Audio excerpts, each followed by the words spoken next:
The peanut butter and jelly sandwich is one of America's most classic inventions, something enjoyed by both children and adults. But how did this love affair with peanut butter start? Here are 5 things you didn't know about peanut butter. 1. This is one peanut product we can't credit Carver for. Although George Washington Carver invented some 300 uses for the peanut, including face powder and chili sauce, peanut butter wasn't one of them. He did create a peanut paste, but historians believe that the South American Indians were the first to do this. In 1890, a St. Louis physician also created a type of peanut paste for people with bad teeth who could not chew. In 1895, Dr. John Harvey Kellogg, of the cereal company, patented the process of making peanut butter with steamed nuts. In 1904, C.H. Sumner introduced peanut butter to Americans at the St. Louis World's Fair, the same fair that introduced the ice cream cone.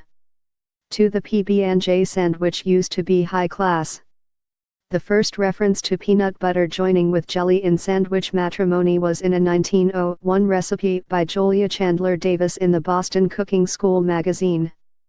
During the early 1900s, peanut butter was an expensive delicacy, served in upscale tea rooms. One place even had a peanut butter and pimento sandwich. As the price of peanut butter fell due to commercialization, the food moved down the economic class ladder and became an everyday treat for everyone. When sliced bread was invented in 1928, the peanut butter and jelly sandwich became a kid's favorite because they could make it themselves.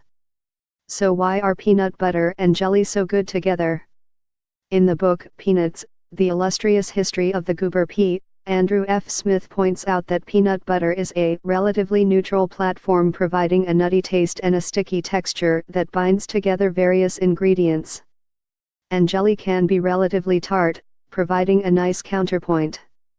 All you need is some soft bread to complete the taste perfection. 3. 2 presidents are linked with peanuts. You probably know that Jimmy Carter was a peanut farmer before he became a U.S. president. But he wasn't the first. Way back in the 1700s, Thomas Jefferson grew 330 varieties of more than 70 different species of vegetables, including the peanut, at his home in Monticello. Peanuts are considered legumes, botanically speaking.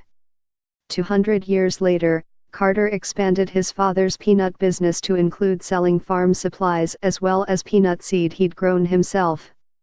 During his presidency, he transferred the business to a trustee. After he lost his re-election bid in 1981, he learned that the business was $1 million in debt and he decided to sell it.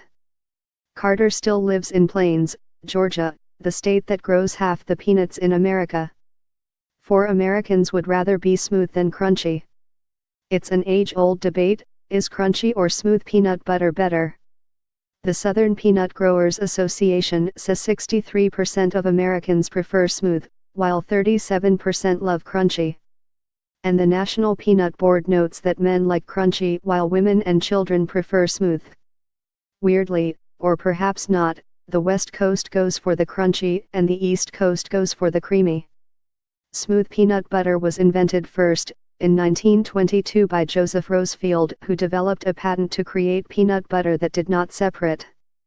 He licensed the technology to the company that became Peter Pan.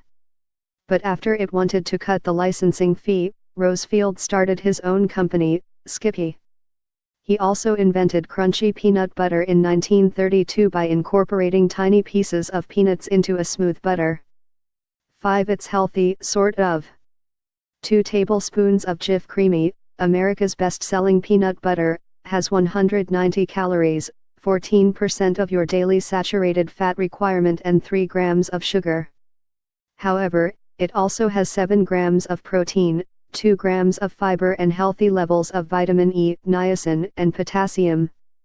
Natural peanut butter has about the same number of calories but somewhat less saturated fat, 10% of the recommended dietary allowance, and sugar. So while peanut butter has some nutritional value, it's best not to overdo your love for it.